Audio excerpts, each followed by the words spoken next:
अहिं च ब्रह्मरत्पदे विष्णुजोनि कल्पदुष्टारोपाने भगवदासुते प्रजावसत्ताता गद्भन्दात्मे गद्भन्देहसि नैवारि गद्भन्देहसि गद्भन्देहत्मवदेवमत्ता पुष्करिष्टदा अयं मुहूर्त शुभ मुहूर्त या प्रणयावला पुष्पायात पुष्पनेः बृहस्पतिपदोदास्तां पर्वस्तः दावदामृतदावदापीठदा पुष्पश्री पुष्पवद् महोत्सवाङ्गभूता ध्यानावाहनादि षोडशोपचार पूजाञ्चकरिष्ये ध्यान रामाय रामभद्राय रामचन्द्राय वेदयाय रघुनाथाय नाथाय अच्युताय पदये फूललय भवनाय ध्यायामि धात्रे जावजाय धात्राग्रहत्वाद भवं सुतारत्रे नामाहयामि पुरुषेवेद गुणधर्मा यत् भौतभूतभया अवदाप्रसादयानय तनयनादिरोहते नवरत्नगर्भभातनमुद्रा हिलावानतमहिमानध्वजाय विष्णुवर्यपादो अत्युत्ताभूताग्रवादः पादयोः पात्रं समर्पयामि त्रिपादोर्ध्वदेत्पुरुषपादो अस्यः भवत्तनाथ धर्मविक्रमधातनार्जने वस्तयोः क्योपयं स्माः विराटदाय देवराजोऽधिपूर्णः धातोस्त्रचिरापश्चादुर्गं ख्यातुरं समर्पयामि पुरुषेण देवाख्यपदवसन्तोस्व सीताच गृहेष्महेत्मसरत्वसिद्ध्वास्नानोप्यां स्थानान्तस्थाचमणे सोप्याम्याः परमसः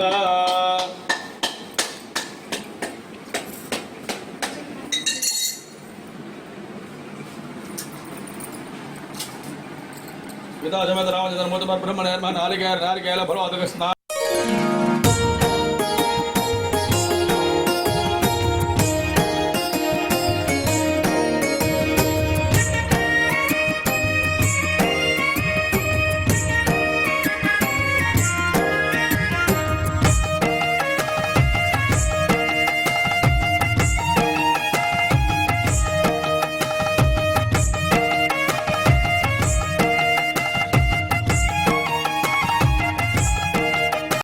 जाता जावयः मल्लिकादिगन्धीरवानिक्यादिर्वय पूर्वमयावदार भोजाद पुष्पान प्रहितावं केशवान भवं नारायणान भवं माधवान भवं गोविन्दान भवं विष्णुवान भवं मधुसूदनान भवं मधुविक्रान भवं वामनान भवं त्रिधरान भवं श्रीकृष्णान भवं पद्मनाभान भवं दामोदरान भवं संकटान भवं वासुदेवान भवं प्रत्यम्नायन भवं अनुरुद्धान भवं बृहत्मायन भवं धौक्यान भवं नारसिंहायन भवं अच्युतायन भवं जनार्दनान भवं उपेन्द्रान भवं हरियान भवं श्रीकृष्णान भवं श्रीकृष्णपरब्रह्मणान भवं धर्मदयान भवं धर्मदादियान भवं वट्टायन भवं वट्टरंगायन भवं हिरण्यायन भवं हिरण्यायन भवं सोनायन भवं सोरलिंगायन भवं दिव्यायन भवं दिव्यलिंगायन भवं भवायन भवं भवलिंगायन भवं सर्वायन भवं सर्वलिंगायन भवं स्वायन भवं स्वलिंगायन भवं ज्वलायन भवं ज्वललिंगायन भवं हत्ता परबलबनानाविध परबलपत्रपुष्पपूजां समर्पयामि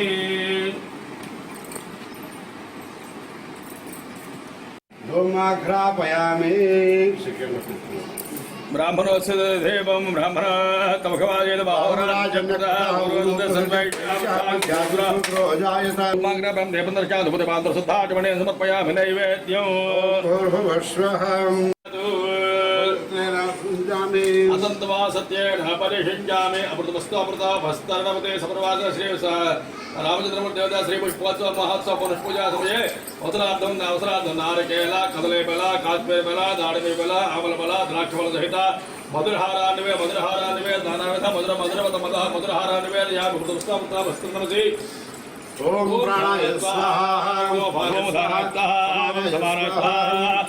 मध्य मध्य बाणे समर्पयामि पुत्रावदं समर्पयामि हस्तो प्रक्षालयामि पादं प्रक्षालयामि शुद्धाचमणे समर्पयामि सज्जोजमुखानुत्तः वामदेवमुखानुत्तः गौरमुखानुत्तः तत्पुरुषमुखानुत्तः दिशामुखानुत्तः हस्तवत्काय पादवत्काय शुद्धाचमणे समर्पयामि नमस्करोमि सम्राजं राजनो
పితృవాక్య పరిపాలనాధ్యక్షుడు ఏకపత్ని భర్తుడైనటువంటి మనకి ప్రతిదానికి కూడా పురాణాలలో అందులో రామాయణము అత్యంత ఆదర్శమైందనమాట. అటువంటి రామాయణంలో భాగంగా మనకి ఈ యొక్క చైత్రమాసం అందులో వసంత నవరాత్రులు అంటూ ఉంటారనమాట. వసంత నవరాత్రుల మధ్యలో శ్రీరామనవమి కార్యక్రమం వస్తూ ఉంటుంది. శ్రీరామనవమి కళ్యాణం అనమాట.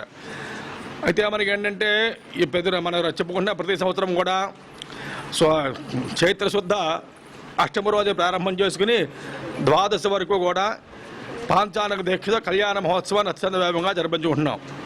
4 రోజుల నుంచి కూడా ఈ కార్యక్రమాలు మొట్టమొదటి అంకురారోపణ, ధ్వజారోహణ, రెండవ రోజుని కళ్యాణము, ఆ రెండవ రోజు మధ్యాహ్నం రథోత్సవము, మూడవ రోజున తెప్పోత్సవం నౌకా విహారము, నాలుగవ రోజున నౌకా విహారము, 5వ రోజున చక్రస్థానం ఉదయము, సాయంకాలం శ్రీ పుష్పోత్సవ మహోత్సవ కార్యక్రమం రామచంద్రమూర్తి వారికి. అయితే మనకి లోకంలో ఏంటంటే పరమేశ్వరుడి అనుగ్రహం వల్ల ఏంటంటే మనకి ఇంతమంది గ్రామంలో మనం ఉన్నప్పటికీ కూడా కొద్దిమందే వచ్చామంటే మనకి పరమేశ్వరుని 2 కళ్ళతో చూసే భాగ్యం మనకే కలిగిందనమాట. అటువంటి భాగ్యాన్ని మనకు కలిగినప్పుడు ఎక్కడి నుంచో అనుకుంటూ ఉంటాం. చాలా దూరంగా ఉండి జనాలందరూ కూడా దేవుని దర్శనం చేసుకోవడానికి వస్తూ ఉంటారనమాట. మన ఊర్లో మనం ఉండే దగ్గరగా దేవుడు ఉంటాడు కాబట్టి చూడడానికి మనందరికీ బద్ధకం. అంచేత అలా అనుకోకుండా మనందరూ కూడా మన గోపాల స్వామి కదా ఇక్కడే ఉంటాడు కదా అని చెప్పి అనుకోకూడదు అనమాట. ఆ యొక్క రామచంద్రమూర్తి వారైనా సుబ్రహ్మణ్యేశ్వర స్వామి వారైనా ఎవరైనా సరే ఎప్పుడూ కూడా మనం అందరూ కూడా ఉదయమో సాయంత్రమో ఏదో వేళ స్వామిని దర్శనం చేసుకోవడం ద్వారా మనకి మన కుటుంబంలోని ఈతి బాధలన్నీ కూడా తొలగిపోయి గృహంలో శుభకార్యాలు. ఇంత పెద్ద గ్రామంలో చుట్టుపక్కల గ్రామం లేని దేవాలయం మన ఇక్కడ ఉంది. ప్రతి అందరూ వచ్చి దర్శనం చేసుకోండి, శివాలయాన్ని దర్శనం చేసుకోండి, పూజలు పునస్కారాలు చేసుకోండి. పొద్దున లేగానే స్నానం చేసి ఇంకా ముందు దేవతని భగవంతుని నమస్కారం చేసాక అప్పుడు టీకి కాఫీ టిఫిన్ తీసుకోండి, బాగుంటుంది. ఇంట్లోనే నమస్కారం చేసుకోవచ్చు. ఓపిక అంటే గుళ్ళోకి వచ్చి చక్కగా పూజలు గట్రా చేయించి దర్శనం చేసుకుని వెళ్ళొచ్చు, ఇబ్బంది ఏం లేదు. ఆయు ఆరోగ్యంలో అందరూ ఉండాలని నా కోరిక. భగవంతుడి ప్రసాదం అనుగ్రహం మీకు ఇప్పుడు ఎల్లవాళ్ళ ఉంటుందని నా కోరిక.